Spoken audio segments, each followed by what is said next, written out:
Hello friends, कैसे हैं आप सभी का प्रयोगशाला में स्वागत है। आज हम इस सेशन में बायो का एक्सक्रीटरी सिस्टम, एंडोक्राइन ग्लैंड जो होता है ना, एक्सक्रीटरी उत्सर्जन तंत्र, अंतःस्रावी ग्रंथि, बाह्यस्रावी ग्रंथि, ये सब नर्वस सिस्टम देख लेंगे, रिप्रोडक्टिव प्रजनन तंत्र, इन सब सारे चीज़ों को आज अच्छे से डिस्कस करेंगे। तो फिर आप लोग अगर पूरा वीडियो देखिएगा, चैनल पे नए हैं तो सब्सक्राइब कीजिएगा, ठीक है, और अच्छा लगे तो लाइक कीजिएगा। चलिए तो शुरू करते हैं फिर।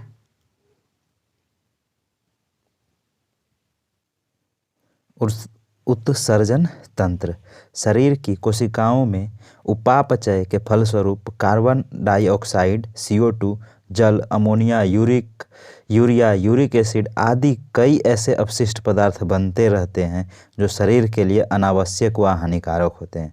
अतः इस अपशिष्ट पदार्थों को शरीर से बाहर वातावरण में उत्सर्जित कर दिया जाता है। इन अपशिष्ट पदार्थों को उत्सर्जित पदार्थ तथा वातावरण में इसके विसर्जन को उत्सर्जन कहते हैं। रुधिर को छानकर इसमें से अनावश्यक और अपशिष्ट पदार्थ को हटाना वृक्कों यानी किडनी का मुख्य कार्य होता है। वृक्क शरीर के तरल को छानकर इसमें उपस्थित हानिकारक अपशिष्ट एवं निरर्थक पदार्थों को मूत्र के रूप में शरीर से लगातार बाहर निकालते रहने के अतिरिक्त शरीर में लवणों एवं जल की मात्रा का भी नियंत्रण करता है। यह रक्त में पराशरणीय दाब, ऑस्मोटिक प्रेशर एवं उसकी मात्रा का नियमन करता है। मनुष्य सहित दूसरे स्तनियों में मुख्य उत्सर्जी अंग एक जोड़ी वृक्क पाए जाते हैं। वृक्क में वृक्क नलिकाएं या नेफ्रॉन पाई जाती है, जो कि उत्सर्जन की संरचनात्मक एवं क्रियात्मक इकाई है। औसतन प्रत्येक वृक्क में लगभग 10 लाख नेफ्रॉन पाए जाते हैं।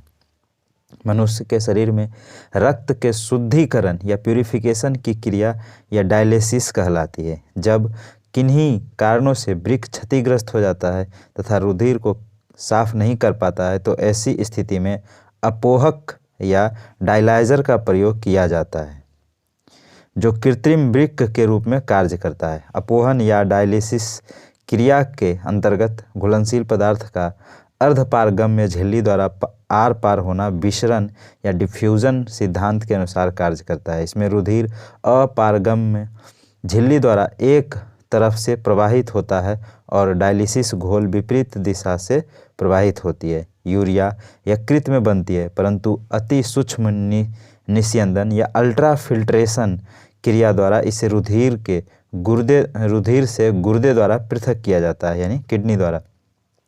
परिसंचरण तंत्र द्वारा यूरिया यकृत से वृक्क में पहुंचता है, जहां मूत्र का निर्माण होता है। सामान्यतः मनुष्य दिन भर में 1.5 लीटर मूत्र का उत्सर्जन करता है। मूत्र हल्का अम्लीय, जिसका pH मान 6 होता है, तथा यूरोक्रोम की उपस्थिति के कारण इसका रंग हल्का पीला होता है, पेल येलो कलर का होता है। मूत्र में 95% जल, 2.6% यूरिया, 2% अनावश्यक लवणों के आयन, 0.3% क्रिएटिनिन तथा सूक्ष्म मात्रा में यूरिक अम्ल व अन्य अपशिष्ट पदार्थ होते हैं। तो ये सब क्या है? नॉर्मल घटक है।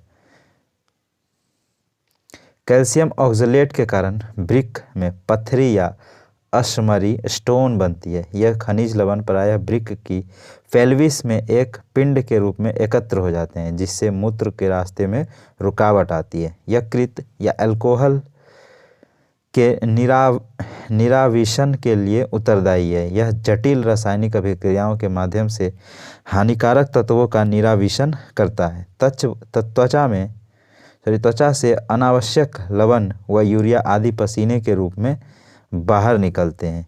यकृत त्वचा तथा फेफड़े उत्सर्जन में सहायक अंग है। अल्कोहल के निराविशन के लिए निम्नलिखित मानव अंगों में से कौन उत्तरदायी है? तो ये यकृत है। यकृत अल्कोहल के निरावसन के लिए उत्तरदायी है। यकृत जटिल रासायनिक अभिक्रियाओं के माध्यम से हानिकारक तत्वों का निराविशन करता है। एक स्वस्थ मनुष्य एक दिन में निम्नलिखित मात्रा में पेशाब करता है, तो लगभग 1.5 लीटर। एक स्वस्थ मनुष्य एक दिन में 1.5 लीटर पेशाब करता है। मूत्र हल्का अम्लीय होता है जिसका pH मान 6 होता है। यह पीले रंग का होता है। मूत्र का रंग इसमें उपस्थित वर्णक यूरोक्रोम के फलस्वरूप होता है। यूरोक्रोम हीमोग्लोबिन के विखंडन से बनता है। मूत्र में 95% तक जल होता है। बोला है कि मानव के कार्य से संबंधित निम्न कथनों पर विचार कीजिए। वृक्क में उत्सर्ग अपनयन के पश्चात स्वच्छ रक्त वृक्कीय धमनी से वापस जाता है और वोमन संपुट, इसको वोमन कैप्सूल कहते हैं, से निस्यंदित द्रव लघु नलिकाओं से गुजरता है जहां अधिकांश ग्लूकोज का पुनरावशोषण होता है तथा वृक्कीय शिरा में रक्त के पास वापस भेज दिया जाता है। तो इस तरह से दोनों नहीं सही है, सिर्फ दूसरा सही है और ये गलत है। वोमन कैप्सूल पूछता है क्वेश्चन कि वोमन कैप्सूल किस चीज़ से संबंधित है। ये तो किडनी से संबंधित है, ठीक ना। वोमन कैप्सूल मनुष्य सहित दूसरे स्तनियों के मुख्य उत्सर्जी अंग एक जोड़ी किडनी पाया जाता है तथा वृक्क नलिका या नेफ्रॉन पाई जाती है जो उत्सर्जी की यूनिट है, इकाई है। रक्त वृक्कीय धमनी से वृक्क के उत्सर्ग अपनयन के पूर्व जाता है। वोमन संपुट से निस्यंदित द्रव लघु नलिकाओं से गुजरता है जहां अधिकांश ग्लूकोज का पुनरावशोषण होता है तथा वृक्कीय शिरा में रक्त के पास वापस भेजा जाता है। अतः कथन 1 गलत है जबकि कथन 2 सही है। मनुष्य शरीर में खून की शुद्धिकरण की प्रक्रिया को क्या कहते हैं, तो इसको डायलिसिस कहते हैं। मनुष्य के शरीर की खून की शुद्धिकरण या प्यूरिफिकेशन की प्रक्रिया डायलिसिस कहलाती है। मानव शरीर में संपूर्ण रुधिर किडनी के माध्यम से शुद्ध होता है। यह रुधिर में से नाइट्रोजन यौगिक यूरिया या यूरिक अम्ल आदि को पृथक करता है और रक्त के परासरणीय दाब एवं उसकी मात्रा का नियमन करता है। निम्न में से कौन सही है कि शरीर में सारा रक्त किडनी के माध्यम से मिल जाता है। नहीं, इसमें देखिए सही है कि शरीर में सारा रक्त किडनी के माध्यम से शुद्ध होता है, तो ऑप्शन सी सही है। डायलिसिस किससे संबंधित है, तो डायलिसिस वृक्क से, किडनी से संबंधित है। अपोहन या डायलिसिस क्रिया वृक्क से संबंधित है जो कि कृत्रिम वृक्क के रूप में कार्य करता है। इसका उपयोग उस समय किया जाता है जब कि दोनों किडनी अपना कार्य करना बंद कर देते हैं। डायलिसिस क्रिया के अंतर्गत घुलनशील पदार्थ का अर्धपारगम्य झिल्ली या सेमी परमिएबल मेम्ब्रेन द्वारा आर पार होना विसरण या डिफ्यूजन सिद्धांत के अनुसार कार्य करता है। इसमें रुधिर अर्धपारगम्य झिल्ली द्वारा एक तरफ से प्रवाह होता है तथा डायलिसिस घोल विपरीत दिशा से प्रवाहित होती है। यूरिया किसके द्वारा रक्त में से पृथक किया जाता है, तो ये गुर्दा, जिसको बोलते हैं किडनी। यूरिया अति सूक्ष्म निस्यंदन या अल्ट्राफिल्ट्रेशन क्रिया द्वारा रुधिर से गुर्दा या किडनी द्वारा पृथक कर दिया जाता है क्योंकि यूरिया एक उत्सर्जी पदार्थ है जिसका शरीर से बाहर निकलना अति आवश्यक है। यह इस प्रकार यूरिया मूत्र के माध्यम से शरीर से बाहर निकल जाता है। मानव में गुर्दे निम्नलिखित में से किस प्रणाली के अंग हैं, तो ये एक्सक्रीशन। मानव में गुर्दे या किडनी उत्सर्जन या एक्सक्रीटरी सिस्टम के प्रमुख अंग है। रुधिर को छानकर इससे से अनावश्यक और अपशिष्ट पदार्थों को हटाना गुर्दे का मूल कार्य है। अब वृक्क में प्रति मिनट औसतन रक्त प्रवाहित होती है कितना, तो 1200 सीसी। 1200 सीसी गुर्दे में प्रति मिनट रक्त प्रवाहित होती है। वृक्क मानव शरीर का सबसे महत्वपूर्ण अंग है। इसका मुख्य कार्य रक्त की शुद्धि के साथ शरीर से विषाक्त पदार्थों को मूत्र के माध्यम से बाहर निकालना होता है। मानव वृक्क प्रतिदिन लगभग 1500 लीटर रक्त की शुद्धि करता है। यह लगभग 1.5 लीटर मूत्र में तब्दील करता है। वृक्क में प्रति मिनट 1200 सीसी का रक्त प्रवाहित होता है। अपोहन, जिसको डायलिसिस बोलते हैं, जिसके कार्य संपादन होता है हेतु प्रयुक्त होता है, तो ये वृक्क किडनी के द्वारा डायलिसिस। जब वृक्क किन्हीं कारणोंवश क्षतिग्रस्त हो जाता है तथा रुधिर को साफ नहीं कर पाता है, तो ऐसी स्थिति में रुधिर को साफ करने हेतु इसमें उत्सर्जी पदार्थ अलग करने के लिए अपोहन या डायलाइजर का प्रयोग किया जाता है जो कृत्रिम वृक्क या आर्टिफिशियल किडनी के रूप में कार्य करता है। जब वृक्क कार्य करना बंद कर दे तो उनमें से कौन सा पदार्थ जमा हो जाएगा? तो ये इसमें रक्त में नत्रजनित अवशिष्ट पदार्थ जमा हो जाएगा। शरीर में उपापचय या मेटाबॉलिज्म के दौरान बहुत से ऐसे पदार्थ बनते हैं जो शरीर के लिए हानिकारक होते हैं। इन्हें नत्रजनित अवशिष्ट पदार्थ कहते हैं, जैसे अमोनिया, यूरिया, यूरिक अम्ल इत्यादि। किडनी अति सूक्ष्म निस्पंद या अल्ट्राफिल्ट्रेशन क्रिया द्वारा इन्हें रुधिर से अलग कर मूत्र के रूप में बाहर निकालने में सहायक होती है। निम्नलिखित में से कौन मानव गुर्दे का सामान्य कार्य नहीं है? तो रक्त में शर्करा की मात्रा का नियंत्रण। अग्नाशय इंसुलिन नामक हार्मोन उत्पन्न करता है जो रक्त में शर्करा की मात्रा को नियंत्रित करने में मदद करता है। अन्य 3 विकल्पों मानव गुर्दे के समान कार्य करती है। मानव वृक्क या अश्मरी किडनी स्टोन में पाया जाने वाला प्रमुख रासायनिक यौगिक है कैल्शियम ऑक्सलेट। वृक्क की पेल्विस में खनिज लवण या कैल्शियम ऑक्सलेट के क्रिस्टल एक पिंड के रूप में एकत्र हो जाते हैं, जिससे मूत्र के रास्ते में रुकावट आती है। कैल्शियम ऑक्सलेट के कारण वृक्क में पथरी या अश्मारी या स्टोन बनती है। मानव गुर्दे में बनने वाली पथरी प्रायः बनी होती है कैल्शियम ऑक्सलेट की। मानव गुर्दे में पथरी निम्न में से किसकी वजह से बनती है? तो ये कैल्शियम ऑक्सलेट। अब तंत्रिका तंत्र। तंत्रिका तंत्र की इकाई को न्यूरॉन तथा तंत्रिका कोशिका कहते हैं। ये शरीर के सबसे लंबी कोशिकाएं हैं।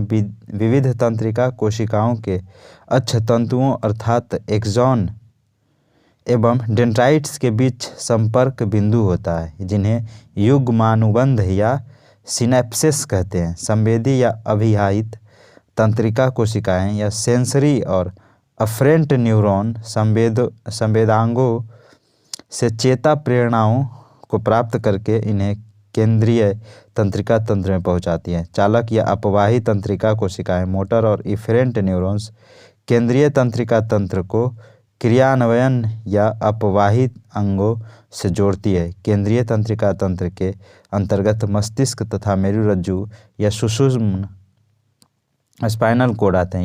यह तंत्र शरीर की सभी क्रियाओं का नियमन और नियंत्रण करता है। परिधीय तंत्रिका तंत्र के अंतर्गत शाखान्वित तंत्रिकाएं आती है, जो पूरे शरीर में जालवत फैली होती है। इसके अंतर्गत क्रैनियल तथा स्पाइनल तंत्रिकाएं आती है। क्रैनियल तंत्रिकाएं मस्तिष्क से जुड़ी हुई होती है। सुषुम्नीय या स्पाइनल तंत्रिकाएं मेरुरज्जु से जुड़ी होती है। मनुष्य में बाहर जोड़ी क्रैनियल तंत्रिकाएं होती हैं। इनमें से पहली, दूसरी तथा 8वीं जोड़ी सेंसरी होती है तथा शेष मिश्रित संवेदीय चालक होती है। मनुष्य में 31 जोड़ी सुषुम्नीय अर्थात स्पाइनल तंत्रिकाएं पाई जाती है। यह हाथ पैरों की पेशियों, त्वचा की ग्रंथियों, त्वचा ज्ञानेंद्रियों आदि को सुषुम्ना या मेरुरज्जु से जोड़ती है। मानव मस्तिष्क के विभिन्न भागों के द्वारा सभी गतिविधियों का संचालन तथा नियमन किया जाता है। मानव के पश्चात मस्तिष्क, पश्च मस्तिष्क या रॉम्बेनसेफ्लॉन के अंतर्गत मस्तिष्क पुच्छ या मेडुला ओब्लंगेटा आता है, जिसे प्रायः मेड्यूला कहा जाता है। इसकी लंबाई लगभग 3 सेंटीमीटर होती है तथा यह ऊपर की ओर पोन्स तथा नीचे की ओर स्पाइनल कोड से जुड़ा होता है। मेडुला में भोजन निगरण या स्वैलोइंग, उल्टी, हृदय स्पंदन यानी हार्ट बीट की दर एवं प्रबलता, खांसने, छींकने इत्यादि का नियमन केंद्र होता है। मस्तिष्क सोचने, हृदय गति नियंत्रण तथा शरीर के संतुलन तीनों के लिए उत्तरदायी होता है।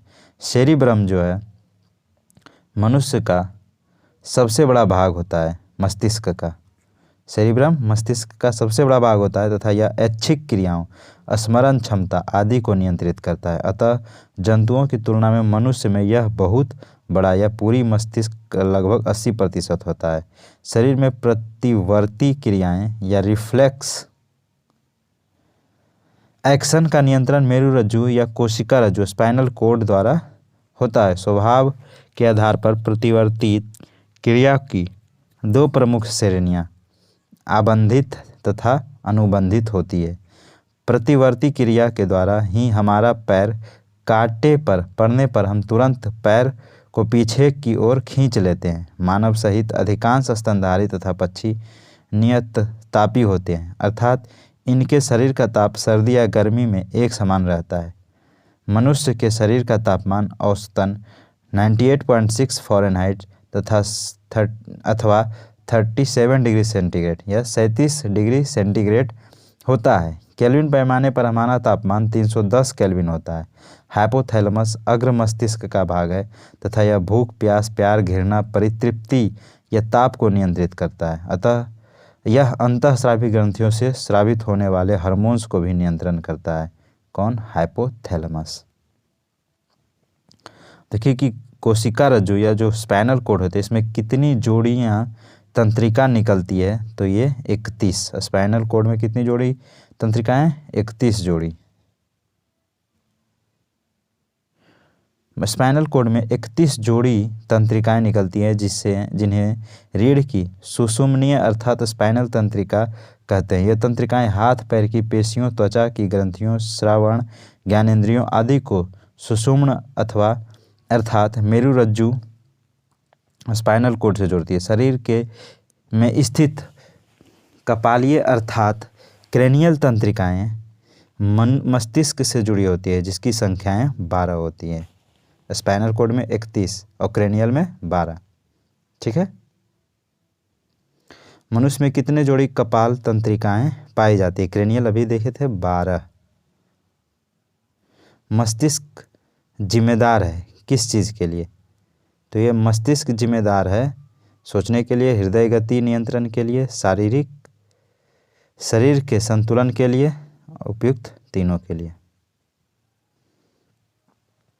मस्तिष्क सोचने, हृदय गति नियंत्रण तथा शरीर के संतुलन तीनों के लिए उत्तरदायी है। मेडुला पश्च मस्तिष्क का भाग है जो ऊपर की ओर पोंछ तथा नीचे की ओर सुषुम्न से जुड़ा होता है तथा हृदय गति, रक्तचाप आदि पर अपना नियंत्रण रखता है। मानव शरीर के बारे में निम्नलिखित कथनों पर विचार कीजिए। तो क्या है भाई? मस्तिष्क हृदय गति को नियंत्रण रखने के लिए उत्तरदायी है, तो ये सही है। शरीर में संतुलन के लिए उत्तरदायी है, सही है। दोनों बात सही है। प्रतिवर्ती क्रियाएं रिफ्लेक्स एक्शन का नियंत्रण केंद्र स्पाइनल कोड होता है, अभी हम लोग ऊपर देखे थे। शरीर में प्रतिवर्ती क्रियाएं रिफ्लेक्स एक्शन का नियंत्रण स्पाइनल कोड द्वारा होता है। इसमें हम उद्दीपन या स्टिमुलस को ग्रहण करते हैं तथा स्वभाव के आधार पर प्रतिक्रिया की दो प्रमुख श्रेणियां हैं। एक आबंधित जिसे अनकंडीशनल तथा अनुबंधित कंडीशनल होता है। प्रतिवर्ती क्रिया के द्वारा ही हमारा पैर कांटे पर पड़ने पर हम अपने पैर को पीछे की ओर खींच लेते हैं। सुई चुभाने पर निम्नलिखित अंगों में कौन सा दर्द महसूस नहीं करता है? तो ये दर्द नहीं महसूस करता है कौन? मस्तिष्क। बाकी त्वचा, हृदय, नेत्र करता है। सुई चुभने पर मस्तिष्क दर्द महसूस नहीं करेगा। मस्तिष्क में दर्द ग्रहिकाओं या पेन रिसेप्टर्स का अभाव होता है। मानव के मस्तिष्क में स्मरण क्षमता कहाँ होती है? तो ये सेरिब्रम में सबसे बड़ा भाग होता है सर का। सेरिब्रम मस्तिष्क का सबसे बड़ा भाग होता है तथा ऐच्छिक क्रियाओं स्मरण क्षमता आदि को नियंत्रण करता है। मानव शरीर का ताप क्रम क्या होता है? ना ही जाड़ों में घटता है और ना ही गर्मियों में बढ़ता है। इसीलिए तो हम लोग क्या हैं? गर्म रक्ततापी हैं हम लोग। ठीक है। मानव शरीर का तापक्रम साधारणतः 98.6 डिग्री फ़ारेनहाइट होता है। भले ही कितनी भी सर्दी अथवा गर्मी क्यों न हो, शरीर का तापमान इतना ही 98.6 डिग्री फ़ारेनहाइट ही रहता है। मानव शरीर के तापक्रम के स्थिर बने रहने का कारण शरीर में तापक्रम नियंत्रण की एक यांत्रिक जैविक प्रणाली का कार्य करना है। मनुष्य का हाइपोथैलेमस भाग इस प्रक्रिया का नियंत्रण या कंट्रोल करता है। हाइपोथैलेमस का एक भाग उच्च तापक्रम को तो दूसरी भाग निम्न तापक्रम को बनाए रखने का कार्य करता है। जब शरीर का तापमान उच्च होने लगता है तो नियंत्रक केंद्र त्वचा को यह संदेश भेजता है इस संदेश के कारण पसीना बनने की क्रिया प्रारंभ हो जाती है। पसीना शरीर का ऊष्मा भार कम करके तापक्रम को बढ़ने से रोकता है। जब शरीर का तापक्रम सामान्य से नीचे जाने लगता है तो दूसरा नियंत्रक केंद्र अपने संदेश द्वारा उपापचय तथा पेशियों की क्रिया को बढ़ाकर ऊर्जा उत्पन्न करने की व्यवस्था कर देता है और तापक्रम स्थिर बना रहता है। शरीर का तापक्रम नियंत्रित करता है कौन? तो हाइपोथैलेमस। परितृप्त एवं प्यास के केंद्र मानव मस्तिष्क के निम्नलिखित में से किस भाग में होता है? तो ये भी हाइपोथैलेमस। भूख, प्यास, ताप नियंत्रण, प्यार, घृणा आदि का केंद्र बिंदु मस्तिष्क में हाइपोथैलेमस होता है। रक्तदाब, जल के उपापचय, पसीना, गुस्सा आदि इसके द्वारा ही नियंत्रण होता है। अतः यह अंतःस्रावी ग्रंथियों से स्रावित होने वाले हार्मोन्स का नियंत्रण भी करता है। कितना होता है? मनुष्य का शरीर का तापमान 98.6 होता है ना, इनमें से कोई नहीं। 98.6 फ़ारेनहाइट अथवा 37 डिग्री सेंटीग्रेड होता है। 1851 के जर्मन चिकित्सक कार्ल रीनहोल्ड अगस्तक वुंडरलिच ने कई व्यक्तियों के तापमान रिकॉर्ड के बाद घोषित किया कि सामान्य मनुष्य के शरीर का तापमान 98.6 फ़ारेनहाइट अथवा 37 डिग्री सेंटीग्रेड होता है। केल्विन पैमाने पर 310 केल्विन होता है। सामान्य तापमान कितना हो जाएगा यहाँ पे भी? 37 डिग्री सेंटीग्रेड।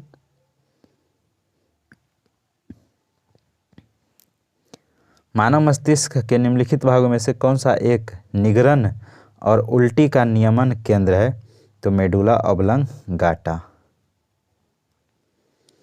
मानव मस्तिष्क के विभिन्न भागों के द्वारा मनुष्य की गतिविधियों का संचालन तथा नियमन किया जाता है। मानव के पश्च मस्तिष्क या रोम्बेनसेफेलॉन के अंतर्गत मस्तिष्क पुच्छ या मेडुला ऑब्लंगाटा आता है, जिससे प्रायः मेडुला कहा जाता है। इसकी लंबाई लगभग 3 सेंटीमीटर होती है तथा यह ऊपर की ओर पोन्स तथा नीचे की ओर सुषुम्न स्पाइनल कोड से जुड़ा होता है। यह भोजन, निगरन या स्वेलिंग, उल्टी, हृदय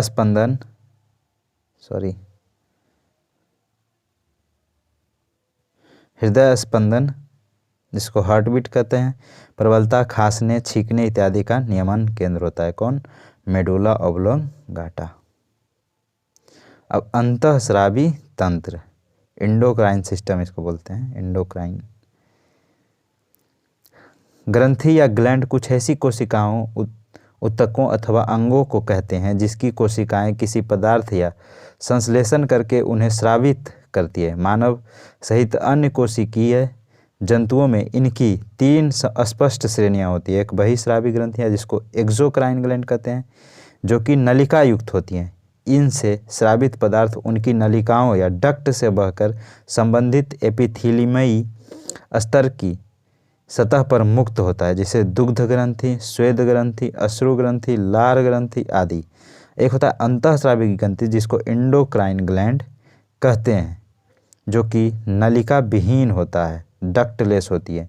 इनसे स्रावित पदार्थ या हार्मोन उत्तक द्रव्य में मुक्त होते हैं और रुधिर कोशिकाओं में पहुंचकर सारे शरीर में संचारित होते हैं, जैसे पीयूष अर्थात प्यूटिटरी ग्रंथि, thyroid, parathyroid, adrenal, pineal, thymus ग्रंथि, ये सब होते हैं एंडोक्राइन।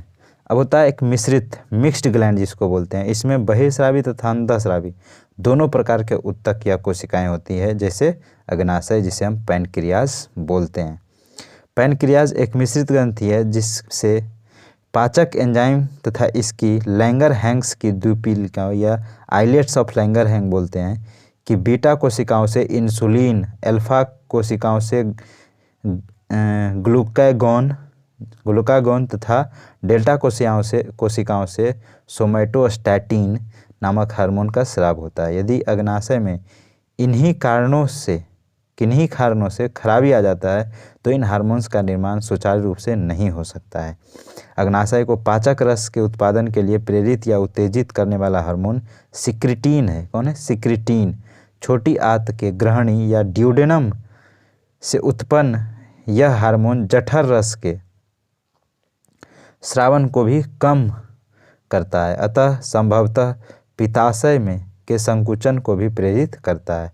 रासायनिक संरचना की दृष्टि से इंसुलिन एवं पेप्टाइड हार्मोन है, जिसकी रचना 51 अमीनो अम्ल से हुआ है। यह शरीर में ग्लूकोज के उपापचय को नियंत्रित करता है।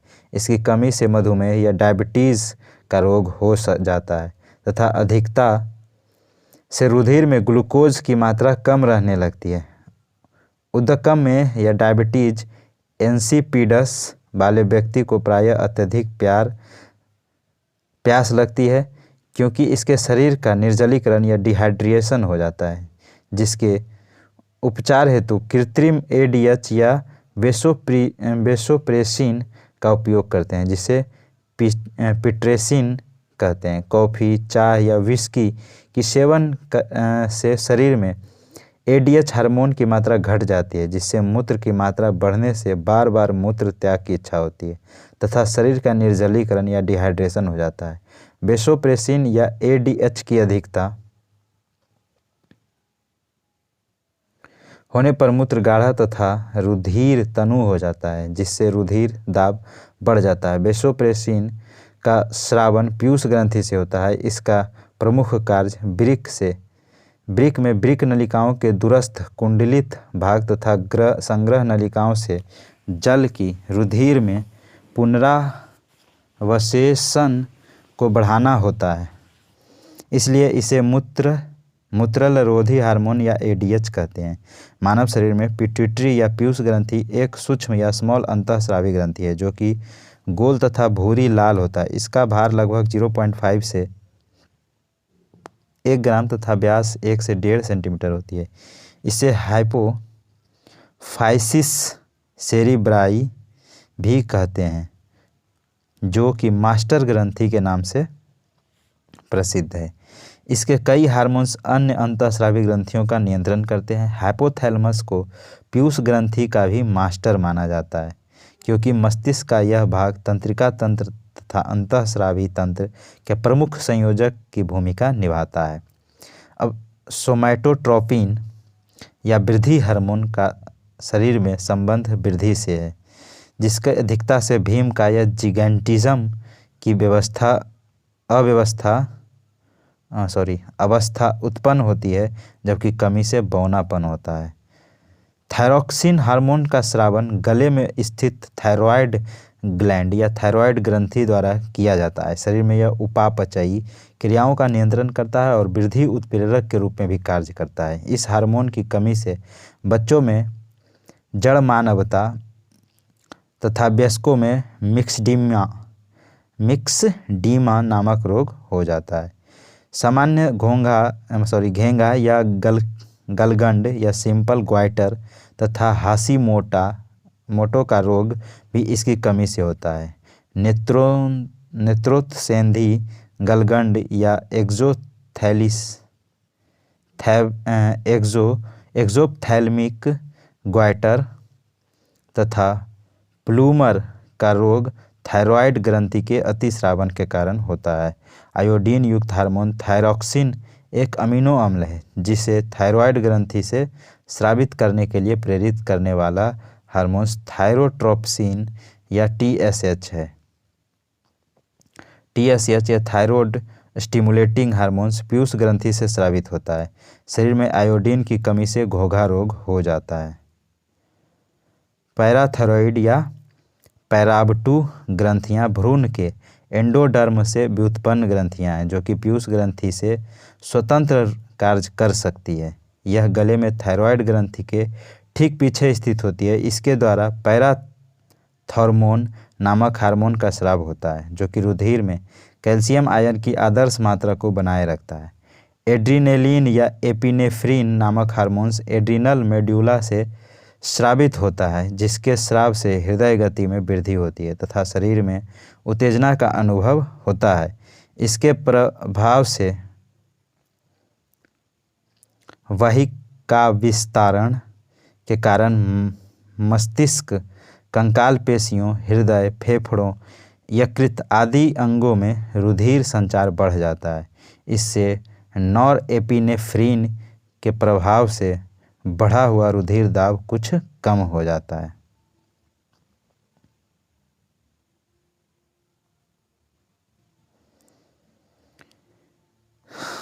अब अगर देखा जाए सारे ग्लैंड को,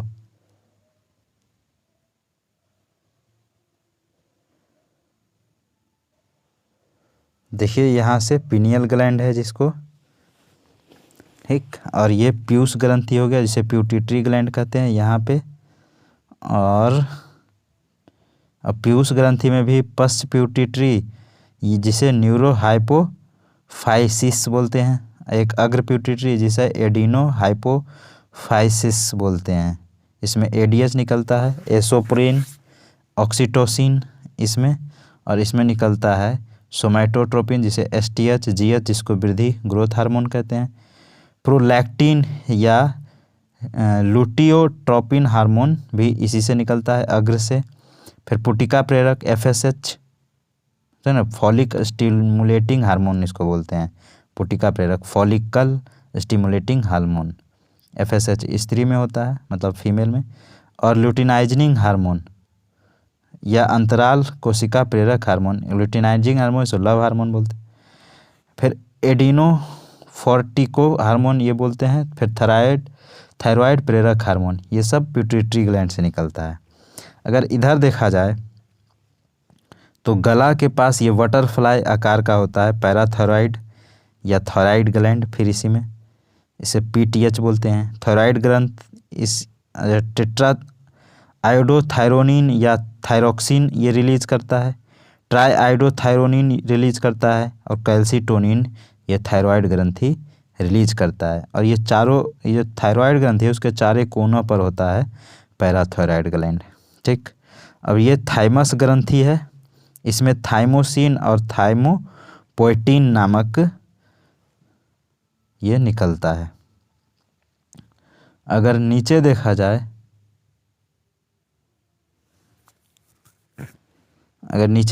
तो यहाँ पे ये अमाशय हो गया, स्टोमक जिसको बोलते हैं, इसमें गैस्ट्रिन और ग्लेनिन होता है, और ये लीवर हो गया जिसको यकृत बोलते हैं, इंसुलिन लाइक ग्रोथ फैक्टर ये सब, और ये किडनी दोनों तरफ हो गया, इसमें कैल्सीट्रॉन, रेनिन, एरिथ्रोपाइटिन पाया जाता है। और ये अगर फीमेल का बात करें तो ये अंडाशय हो जाएगा, सिर्फ महिला में होता है, पुरुष में नहीं होता है, जिसमें एस्ट्रोजन और प्रोजेस्ट्रॉन ये दो हार्मोन होता है। ये फीमेल हार्मोन है एस्ट्रोजन और ये प्रोजेस्ट्रॉन। अगर यहाँ देखा जाए तो ये अग्नाशय है, इसमें अल्फा कोशिका, बीटा कोशिका, डेल्टा कोशिका, एफ कोशिका होता है।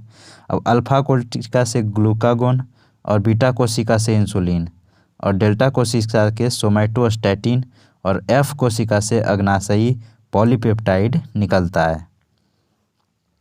और ये इसको बोलते हैं, जो किडनी है ना उसके ऊपर में रहता है अधिवृक्क जिसको एड्रिनल ग्लैंड बोलते हैं, एड्रिनल ग्लैंड। लड़ो उड़ो हार्मोन इसको भी ये रिलीज जो करता है उसको भी बोलते हैं।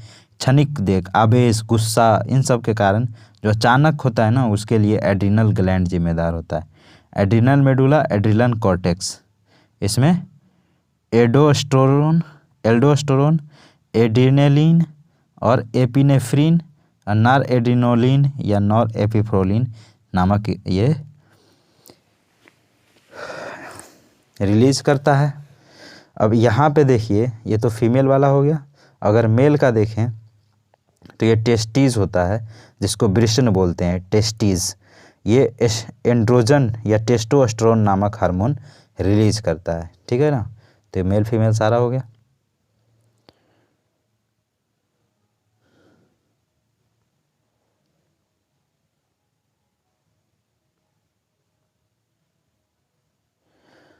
अब देखा जाए तो एड्रिनल मेड्यूला से स्रावित नॉर एपिनेफ्रिन के प्रभाव से वाहिका संकीर्ण के कारण त्वचा, पाचन, उत्सर्जन, जनन आदि तंत्रों के अंगों में रुधिर संचारण कम हो जाता है।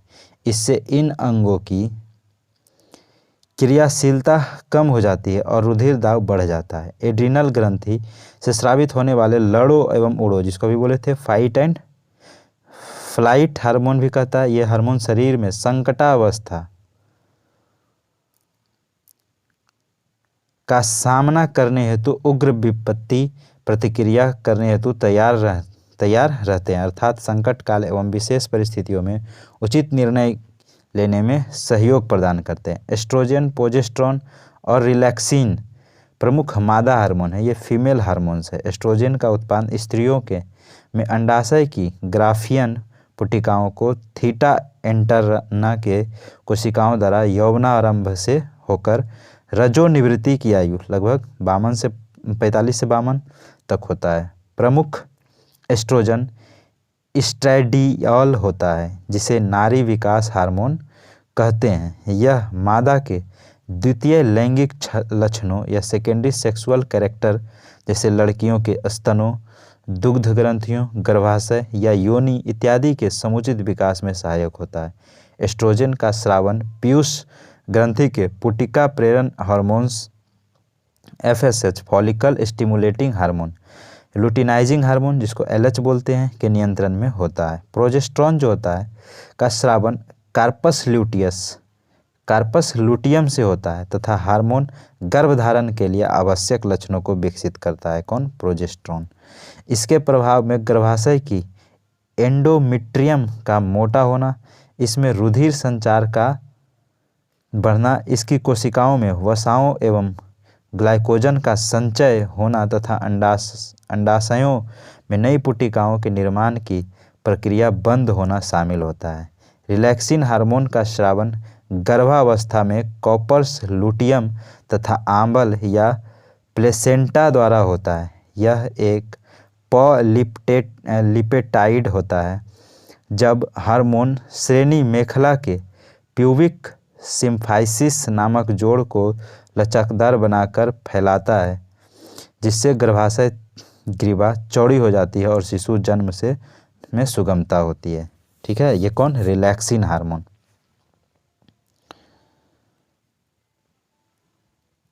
पुरुषों में वृषण या टेस्टिस की लेडिंग की कोशिकाओं सेल ऑफ लेडिंग्स से नर हार्मोन अर्थात एंड्रोजेंस का स्रावन होता है। प्रमुख एंड्रोजेंस टेस्टोस्टेरोन होता है। इसे पौरुष विकास हार्मोन भी कहते हैं। यह पुरुषोचित लैंगिक लक्षणों के परिवर्धन एवं यौन आचरण को प्रेरित करता है। माँ एवं शिशु के बीच गले लगाना या चूमना या तथा शिशु की देखभाल अर्थात वात्सल्य की तथा मैथुन कैपुलेशन के समय भोग विलास की भावनाओं को ऑक्सीटोसिन नामक हार्मोन बढ़ाता है। ऑक्सीटोसिन के 2 लक्षण उत्तक होते हैं, स्त्रियों के गर्भाशय तथा स्तन ग्रंथि। यह हार्मोन शिशु द्वारा दुग्धपान सकिंग के समय स्तनों की पेशियों को सिकुड़कर दुग्ध उत्प्रेषण या मिल्क इजेशन को बढ़ाने का कार्य करता है। प्रोलैक्टिन या ल्यूटिओट्रोफिक हार्मोन्स का स्रावन अग्र पिट्यूटरी की लेप्टोट्रोफ कोशिकाएं करती है। इसका मुख्य कार्य शिशु जन्म के बाद दुग्ध के स्रावन को प्रेरित करना है। पिनियल ग्लैंड मस्तिष्क के प्रमस्तिष्क गोलार्धों के बीच स्थित होता है, जो मानव शरीर की सबसे छोटी अंतःस्रावी ग्रंथि है। कौन? Pineal gland. इसे एपिफाइसिस सेरेब्राई भी कहते हैं। इससे मेलाटोनिन नामक हार्मोन निकलता है। क्या? मेलाटोनिन, जो निद्रा व जागने की क्रिया को नियंत्रित करता है। मंद प्रकाश तथा रात में इसका स्रावन अधिक, जबकि तीव्र प्रकाश तथा दिन में इसका स्रावन कम होता है। मेलाटोनिन। अब देखिए प्रश्न उत्तर है। तो पित्तपिंड कहाँ पाया जाने वाले कोशिकाओं को की संहति है? तो पित्तपिंड अंडाशय में, अंडाशय जिसे ओवरी बोलते हैं, में पाए जाने वाले कोशिकाओं की संहति या मास पित्तपिंड कहलाती हैं। स्त्रियों में ल्यूटिनाइजिंग हार्मोन या अंतराली कोशिका प्रेरक हार्मोन अंडाशय से अंडोत्सर्जन या ओवुलेशन को प्रेरित करता है, जिससे कॉपर्स लुटियम नामक पित्त ग्रंथि का विकास होता है, जिससे निकलने वाला प्रोजेस्टेरोन हार्मोन भी लुटिनाइजिंग द्वारा प्रेरित होता है। वृक्क से मूत्र की मात्रा का निस्तारण नियंत्रण होता है कौन सा हार्मोन के द्वारा? तो ADH। पीयूष ग्रंथि ADH एंटी ड्यूरेटिक हार्मोन का स्राव होता है। यह हार्मोन वृक्क से मूत्र की मात्रा के निस्तारण के नियंत्रण हेतु उत्तरदायी होता है। देखिए मिलाना है। जनन ग्रंथि क्या है? प्रोजेस्टेरोन है। ठीक है, डायरेक्ट देख लें क्या? जनन ग्रंथि प्रोजेस्टेरोन है। पीयूष ग्रंथि से वृद्धि हार्मोन निकलते हैं, ग्रोथ हार्मोन जिसको बोलते हैं। अग्नाशय से इंसुलिन बीटा कोशिका से, ये बीटा सेल से निकलता है, ये भी याद रखिए। और अधिवृक्क से कार्टिसोल निकलता है।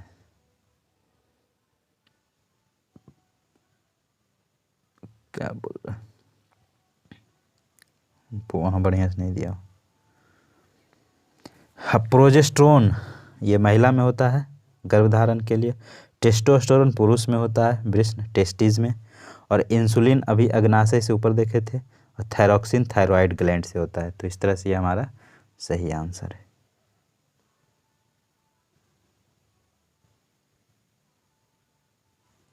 यदि किसी प्राणी को कार्बोहाइड्रेट से भरपूर चीज़ें खाने को दी जाए तब भी उसके रक्त में शर्करा का सांद्रण स्थिर बने रहने की प्रवृत्ति होती है। इसका कारण यह है कि प्राणियों के मामले में अग्नाशय के हार्मोन ऐसी परिस्थिति उत्पन्न करते हैं। अग्नाशय के बीटा सेल इंसुलिन निकालता है जो नियमित करता है इसको। किसी प्राणी को कार्बोहाइड्रेट से भरपूर चीज़ों को खाने के लिए देने पर भी उसके रक्त यानी ब्लड में शुगर का सांद्रण स्थिर बने रहने की प्रवृत्ति होती है, क्योंकि अग्नाशय की बीटा कोशिका इंसुलिन नामक हार्मोन स्राव करता है जो रुधिर में शर्करा का नियमन करता है। शरीर में इंसुलिन हार्मोन की कमी से मधुमेह जिसको डायबिटीज़ मेलिटस नामक रोग हो जाता है। इस इंसुलिन की अधिकता से रुधिर में ग्लूकोज की मात्रा कम रहने लगती है। अगर अग्नाशय में खराबी हो तो क्या होगा? तो इंसुलिन और ग्लूकागॉन नहीं बनेंगे, इसी से निकलता है बीटा सेल। और अग्नाशय एक मिश्रित ग्रंथि मिक्स ग्लैंड है जिसके पाचक एंजाइम तथा इसकी लैंगरहैंस की द्विपालिकाओं या आइलेट्स ऑफ लैंगरहैंस की बीटा कोशिकाओं द्वारा इंसुलिन, अल्फा कोशिकाओं द्वारा ग्लूकागॉन तथा डेल्टा कोशिकाओं से सोमाटोस्टैटिन नामक हार्मोन्स का स्रावन होता है। यदि अग्नाशय में किन्हीं कारणों से खराबी आ जाए तो इन हार्मोन्स का निर्माण सुचारू रूप से नहीं हो सकेगा। मानव शरीर में निम्नलिखित में से कौन सी ग्रंथि अंतःस्रावी एवं बहिःस्रावी दोनों ही प्रकार की ग्रंथि होती है? तो ये होती है अग्नाशय। अग्नाशय एक मिश्रित ग्रंथि है जिसमें बहिःस्रावी तथा अंतःस्रावी दोनों प्रकार के ऊतक या कोशिकाएं होती है। अग्नाशय के दो प्रमुख कार्य क्या होते हैं? एक बहिःस्रावी, यह मुख्यतः पाचन में सहायक होता है। एक अंतःस्रावी, यह मुख्यतः रक्त शर्करा को विनियमित करता है। अग्नाशय को पाचक रस के उत्पादन के लिए उत्तेजित करने वाला हार्मोन्स निम्न में से कौन है? तो सिक्रीटीन। कौन? सिक्रीटीन। अग्नाशय को पाचक रस के उत्पादन के लिए उत्तेजित करने वाला हार्मोन सिक्रीटीन है। यह जठर रस या गैस्ट्रिक जूस के स्रावन को कम करता है। विकल्प में शेष में से रेनिन दूध के वियोजन का कार्य करता है, जबकि ट्रिप्सिन तथा पेप्सिन प्रोटीन का पाचन करते हैं। मधुसूदनी या इंसुलिन अंतःस्राव हार्मोन्स एक क्या है? तो पेप्टाइड है। क्या है? पेप्टाइड।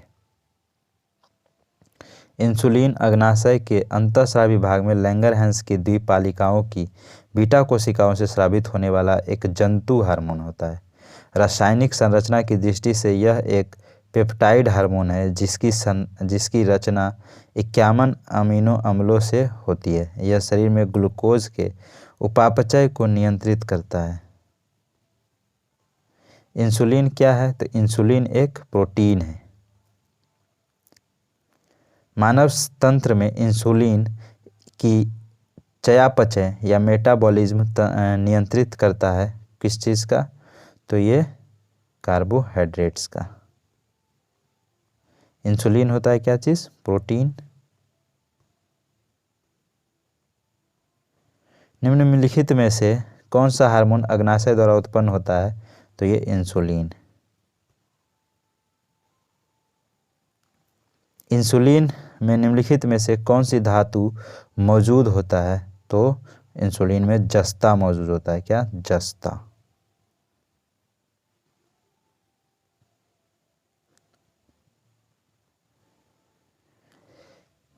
उदक में या डायबिटीज वाले व्यक्ति को प्रायः प्यास लगती है। हाँ, सही बात है। उद्मेग या डायबिटीज़ वाला व्यक्ति वेसोप्रेसिन की अतिशय स्राव से ग्रसित रहता है। नहीं, सिर्फ एक सही है, आर गलत है। डायबिटीज़ वाले व्यक्ति को प्रायः बहुत अधिक प्यास लगती है क्योंकि इसमें शरीर का निर्जलीकरण या डिहाइड्रेशन हो जाता है, जिसके उपचार हेतु कृत्रिम या एडीएच का प्रयोग करते हैं, जिसे पिट्रेसिन कहते हैं। वेसोप्रेसिन या एडीएच की अधिकता होने पर मूत्र गाढ़ा तथा रुधिर तनु हो जाता है, जिससे रुधिर दाब बढ़ जाता है। बोल रहा है कि विस्की पीने से मूत्र की त्याग की बारंबारता बढ़ जाती है। तो हाँ, ये सही बात है। अल्कोहल के अंतर्ग्रहण से शरीर में वेसोप्रेसिन का स्राव बढ़ता है। नहीं, फिर से कथन सही है और कारण गलत है। मस्तिष्क की सुरक्षित लटकी संरचना पीयूष ग्रंथि या पिट्यूटरी ग्लैंड होता है, जिससे वेसोप्रेसिन नामक हार्मोन का स्राव होता है। इसे एडीएच हार्मोन भी कहते हैं। इसका मुख्य कार्य वृक्क नलिकाओं के दूरस्थ कुंडलित भाग तथा संग्रह नलिकाओं से जल के रुधिर में पुनरावशोषण रीएब्जॉर्प्शन को बढ़ाना है। कॉफ़ी, चाय या विस्की के सेवन से शरीर में एडीएच हार्मोन की मात्रा घट जाती है, जिससे मूत्र की मात्रा बढ़ने से बार बार मूत्र त्याग की इच्छा होती है। यह शरीर का निर्जलीकरण इससे शरीर का निर्जलीकरण हो जाता है, डिहाइड्रेशन हो जाता है। निम्न में से किसकी कमी से मनुष्य में मधुमेह होता है? तो ये इंसुलिन की कमी से होता है। इंसुलिन एक हार्मोन है। इसका उत्पादन अग्नाशय में स्थित लैंगरहैंस की द्विपालिकाओं या आइलेट्स ऑफ लैंगरहैंस की बीटा कोशिका द्वारा होता है। यह रुधिर में शर्करा का नियमन करता है। इसकी कमी से व्यक्ति में मधुमेह नामक रोग हो जाता है। इसकी अधिकता से रुधिर में ग्लूकोज की मात्रा कम रहने लगती है। इंसुलिन का उत्पादन कहाँ से होता है? तो ये आइलेट्स ऑफ लैंगरहैंस द्वारा होता है।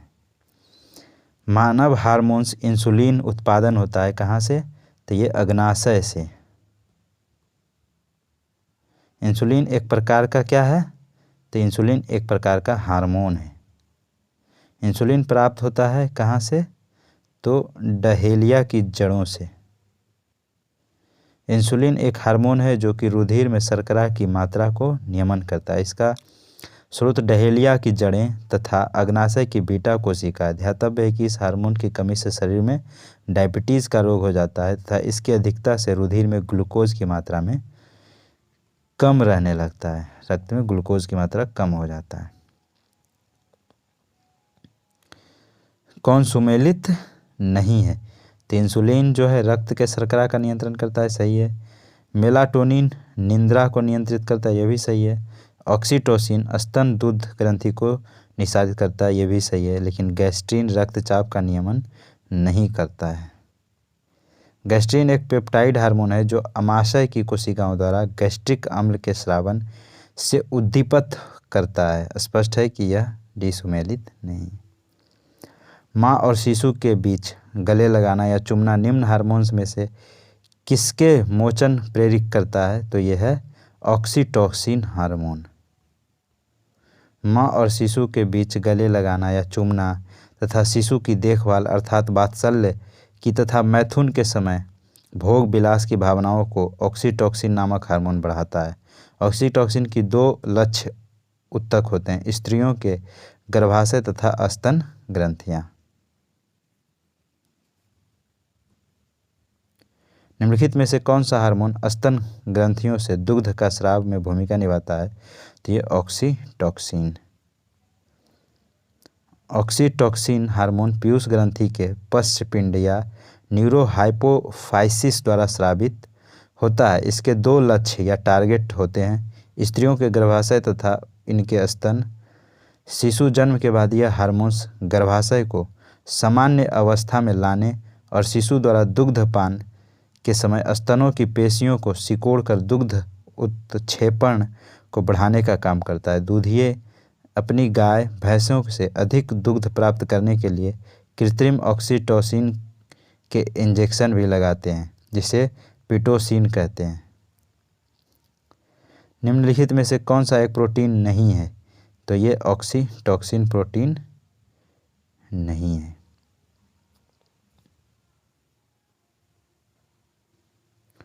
कौन सी ग्रंथि दुग्ध निष्कासन हार्मोन ऑक्सीटोसिन का स्रावन करती है? तो ये पीयूष ग्रंथि। गाय और भैंस के थनों में दूध उतारने के लिए किस हार्मोन की सुई लगाते हैं? तो ये ऑक्सीटोसिन का। पीयूष ग्रंथि अपने प्रेरक हार्मोन की वजह से अन्य अंतःस्रावी ग्रंथियों की स्रावी सक्रियताओं को नियंत्रित करती है। निम्नलिखित में से कौन सी एक अंतःस्रावी ग्रंथि पीयूष ग्रंथि से स्वतंत्र कार्य कर सकती है? तो यह है पराबटु ग्रंथि। इसको पैराथायरॉइड बोलते हैं। पैराथायरॉइड या पराबटु ग्रंथि भ्रूण के एंडोडर्म से उत्पन्न थायरॉइड के चारों कोनों पर पृष्ठतल की ओर प्रायः छोटी भूरी सी एक गोल या अंडाकार सी ग्रंथि होती है, जो कि पीयूष ग्रंथि या पिट्यूटरी ग्लैंड से स्वतंत्र कार्य करती है। इसके द्वारा पैराथार्मोन पीटीएच नामक हार्मोन का स्राव होता है, जो कि रुधिर में कैल्शियम आयतन की आदर्श मात्रा को बनाए रखता है। थायरोक्सिन क्या है? तो ये थायरोक्सिन क्या है? ये हार्मोन है, थायराइड ग्लैंड से निकलता है। थायराइड ग्लैंड मनुष्य के गर्दन के भाग में श्वास नली के दोनों ओर तथा स्वर तंत्र के जोड़ के अधर तल पर स्थित होती है। इससे थायरोक्सिन हार्मोन स्रावित होता है, जिसमें 65% भाग आयोडीन होता है। यह मुख्यतः अमीनो अम्ल। शरीर में यह उपापचयी क्रियाओं को नियंत्रण करता है और वृद्धि उत्प्रेरक के रूप में भी कार्य करता है। इस हार्मोन की कमी से सामान्यतः घेंघा, हाशीमोटो रोग, बच्चों में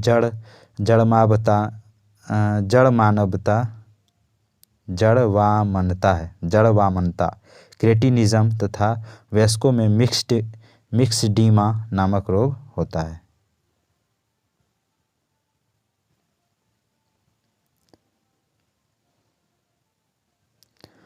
आयोडीन युक्त हार्मोन कौन सा है? तो थायरोक्सिन।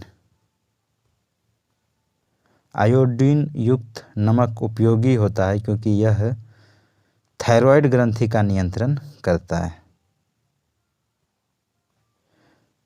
थायरॉयड हार्मोन के उत्पादन के लिए आयोडीन नामक तत्व आवश्यक है। शरीर में आयोडीन की कमी से थायरॉयड ग्रंथि में वृद्धि हो जाती है। आयोडीन युक्त नमक का सेवन थायरॉयड ग्रंथि के नियंत्रण में उपयोगी होता है। पहाड़ी क्षेत्रों में ग्वाइटर एक सामान्य बीमारी है। तो ये सही बात है, क्योंकि आयोडीन की पहाड़ी क्षेत्रों में लोगों के भोजन में आयोडीन की मात्रा कम होती है, इसलिए कथन सही है और कारण इसका सही व्याख्या करता है। पहाड़ी क्षेत्रों में जो समुद्र तल से ऊंचाई पर होते हैं में आयोडीन कम मात्रा में उपलब्ध होती है। ध्यातव्य है कि आयोडीन की कमी से घोंघा रोग होता है। आयोडीन युक्त हार्मोन थायरोक्सिन है। क्या है? एक अमीनो अम्ल है।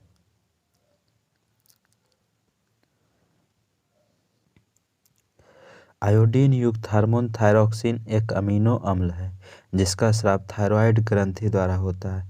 थायरॉयड ग्रंथि से थायरोक्सिन हार्मोन स्रावित करने के लिए उत्तेजित करने वाला अंतःस्रावी hormone TSH thyroid stimulating hormones या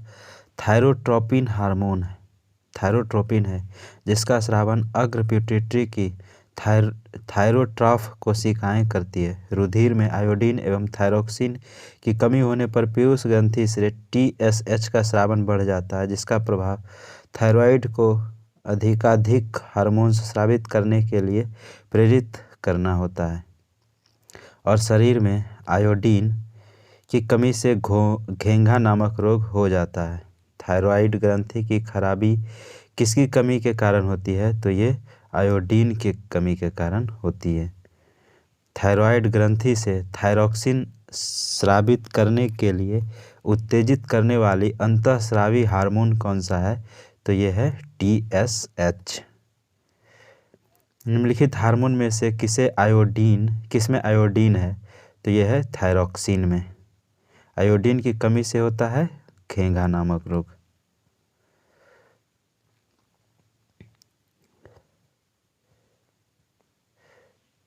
एड्रेनलिन क्रोध, भय, खतरा। एस्ट्रोजन स्त्रियों में इंसुलिन ग्लूकोज को नियंत्रित करता है और फेरोमोन गंध के बोध से साथी को आकर्षित करता है। मतलब एक तरफ से फेरोमोन जो होता है एक तरह से गंध होता है जो अपने फीमेल या मेल पार्टनर को अट्रैक्शन के लिए ये रिलीज़ करते हैं। मेनली कीट लोग या फिर छोटे छोटे जीव जंतु लोग में ये पाया जाता है। कौन सा हार्मोन लड़ो और उड़ो हार्मोन है? तो यह है एड्रेनलिन। एड्रेनलिन या एपिनेफ्रिन नामक हार्मोन एड्रिनल मेडुला से स्रावित होता है, जिसके स्राव से हृदय गति में वृद्धि होती है तथा शरीर में उत्तेजना का अनुभव होता है। इस हार्मोन की कमी से व्यक्ति खिन्न मन रहने लगता है। ऐसे व्यक्तियों को कोकेन, एफेड्रीन इत्यादि औषधियाँ दी जाती है जो कि अनुकपी तंत्रिका तंतुओं को प्रेरित करती है। इसे उड़ो या लड़ो हार्मोन कहते हैं, जो कि संकट काल एवं विशेष परिस्थितियों में उचित निर्णय लेने में सहयोग प्रदान करता है। इस स्थिति में यह रुधिर दाब तथा हृदय स्पंदन दर को बढ़ाता है। किस हार्मोन के स्रावित होने से हृदय गति बढ़ जाती है तथा उत्तेजना का अनुभव होता है? तो एड्रेनलिन। एस्ट्रोजन किसके द्वारा उत्पादित होता है? तो ये पुटिका।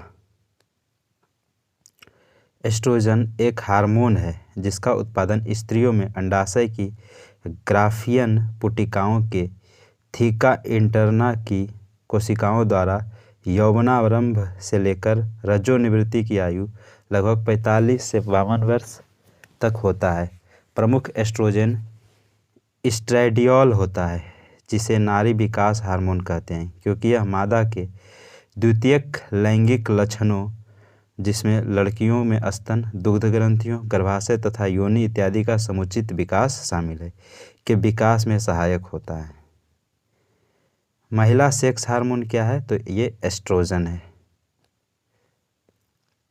एस्ट्रोजन क्या है? एस्ट्रोजन एक हार्मोन है। स्त्रियों में रजोनिवृत्ति के पश्चात निम्न में से किस हार्मोन का उत्पादन समाप्त हो जाता है? तो ये एस्ट्रोजन और प्रोजेस्टेरोन। प्रोजेस्टेरोन और एस्ट्रोजन हार्मोन किसी महिला के मासिक चक्र में महत्वपूर्ण भूमिका अदा करती है। जब अंडाशय द्वारा एस्ट्रोजन एवं प्रोजेस्टेरोन का उत्पादन बंद कर दिया जाता है तो मासिक चक्र समाप्त हो जाता है। एस्ट्रोजन एवं प्रोजेस्टेरोन का उत्पादन बंद करने के बाद भी अंडाशय द्वारा अल्प मात्रा में पुरुष हार्मोन टेस्टोस्टेरोन का उत्पादन जारी रहता है, जो शरीर की वसा में एस्ट्रोजन में परिवर्तित हो जाता है। इससे अतिरिक्त महिलाओं में अधिवृक्क ग्रंथि भी एंड्रोस्टेनेडियोन यानी पुरुष हार्मोन का स्राव जारी रखता है, जो शरीर की वसा में एस्ट्रोजन में परिवर्तित हो जाता है। हालांकि रजोनिवृत्ति के बाद उत्पादित कुल एस्ट्रोजन की मात्रा महिलाओं के जनन काल के दौरान उत्पन्न एस्ट्रोजन की मात्रा में काफ़ी कमी होती है। उत्तर प्रदेश लोक सेवा आयोग ने 19 में इस प्रश्न का सही उत्तर सी माना था, परंतु बाद में जारी संशोधित में मूल्यांकन से बाहर कर दिया था। निम्नलिखित हार्मोन में से कौन सा एक स्त्रीलिंग हार्मोन है? तो कौन है? एस्ट्रोजन। एस्ट्रोजन एक स्त्रीलिंग हार्मोन है, female sex hormone. Testosterone pulling hormone है। पुरुष हार्मोन एस्ट्रोजन को एंड्रोस्टेरोन कहा जाता है। थायरॉक्सिन हार्मोन थायराइड ग्रंथि से स्रावित होता है और उपापचय क्रियाओं को नियंत्रित करता है। इसमें देखिए, किसी व्यक्ति द्वारा व्यायाम करने पर सोमैटोट्रोपिन का उत्पादन बढ़ जाता है, तो ये सही है। पुरुषों में जनन ग्रंथियां प्रोजेस्टेरोन उत्पन्न करती है, तो ये भी सही है। और महिलाओं की अधिभिक ग्रंथियाँ टेस्टोस्टेरोन उत्पन्न करती है, ये भी सही है। प्रतिबल के कारण अधिभिक ग्रंथियों की सामान्य की तुलना में बहुत ही कम मात्रा में कॉर्टिसोल होता है, तो ये गलत है। सोमैटोट्रोपिन या वृद्धि हार्मोन का शरीर में संबंध वृद्धि से है, जिसकी अधिकता से भीमकायिता की अवस्था उत्पन्न होती है, जबकि कमी से बौनापन। किसी व्यक्ति द्वारा व्यायाम करने पर सोमैटोट्रोपिन का उत्पादन बढ़ जाता है। प्रोजेस्टेरोन एक मादा हार्मोन है जिसका स्रावन महिलाओं के कार्पस ल्यूटियम से होता है तथा पुरुषों में वृषण भी सूक्ष्म मात्रा में इसे उत्पन्न करती है। टेस्टोस्टेरोन पुरुषों में वृषण से स्रावित होने वाला एक नर हार्मोन है तथा महिलाओं के अधिवृक्क ग्रंथि भी सूक्ष्म मात्रा में इसे उत्पन्न करती है। प्रतिबल का कारण अधिवृक्क ग्रंथियों से कॉर्टिसोल का मोचन बढ़ता है। हार्मोन्स देखें तो टेस्टोस्टेरोन है, एंजाइम लाइपेज है, फॉस्फोलिपिड लेसिथिन है और बहुलक पॉलीएथीन है।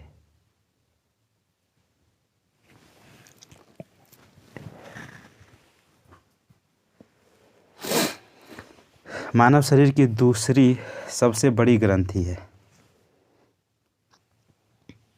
यह किसके बारे में पूछ रहा है? अच्छा, कुछ कैरेक्टरिस्टिक दे रहा है ना। यह मानव शरीर की दूसरी सबसे बड़ी ग्रंथि है। इसका रस एक विशेष प्रकार की कोशिकाओं से स्रावित होता है तथा क्षारीय होता है। इसके रस को पूर्ण पाचक रस कहा जाता है, तो यह अग्नाशय के बारे में सारी बातें बोली जा रही है। यकृत मानव शरीर का सबसे बड़ा ग्रंथि है, जबकि अग्नाशय दूसरी सबसे बड़ी ग्रंथि है। अग्नाशय को अग्नाशयी रस स्रावित होता है जो क्षारीय होता है। इसके रस को पूर्ण पाचक रस कहा जाता है। निम्नलिखित में से मनुष्य के शरीर में कौन सी ग्रंथि वाहिनीहीन है? तो ये अंतःस्रावी ग्रंथि। मनुष्य के शरीर में अंतःस्रावी ग्रंथियां वाहिनीहीन या नलिका विहीन ग्रंथियां होती है, अतः इनसे स्रावित पदार्थ हार्मोन्स उत्तक द्रव में मुक्त होते हैं तथा रुधिर कोशिकाओं के रुधिर में पहुंचकर समस्त शरीर में संचारित होते हैं। पीयूष ग्रंथि, थायराइड ग्रंथि इत्यादि अंतःस्रावी ग्रंथियां होती है।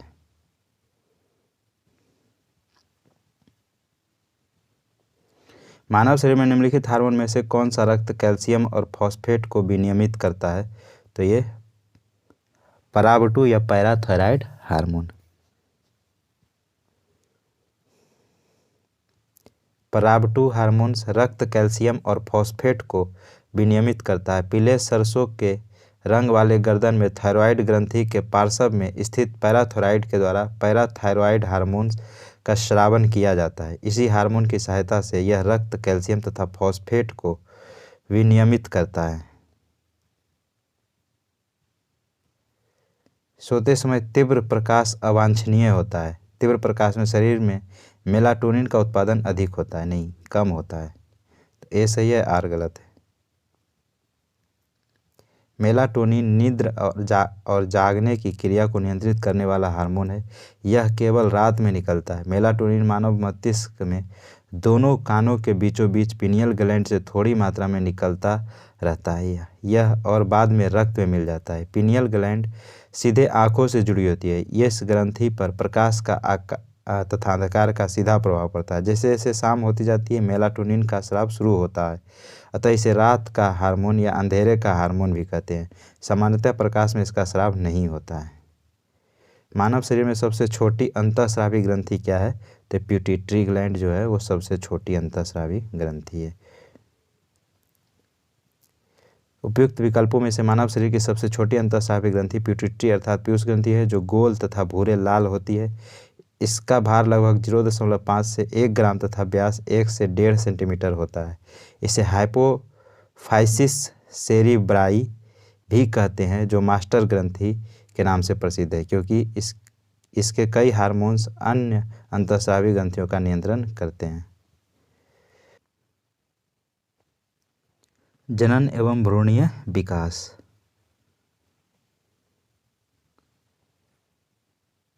वह प्रक्रम जिसके माध्यम से जीव अपनी संख्या में वृद्धि करता है। प्रजनन कहलाता है। प्रजनन में भाग लेने वाले अंगों को प्रजनन अंग तथा जीव विशेष के सभी प्रजनन अंगों को सम्मिलित रूप से प्रजनन तंत्र या रिप्रोडक्टिव सिस्टम कहते हैं।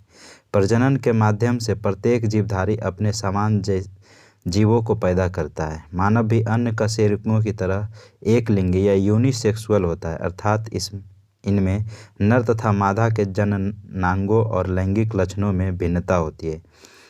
पुरुषों में एक जोड़ी वृषण या टेस्टिस तथा स्त्रियों में एक जोड़ी अंडाशय प्रमुख जननांग होते हैं।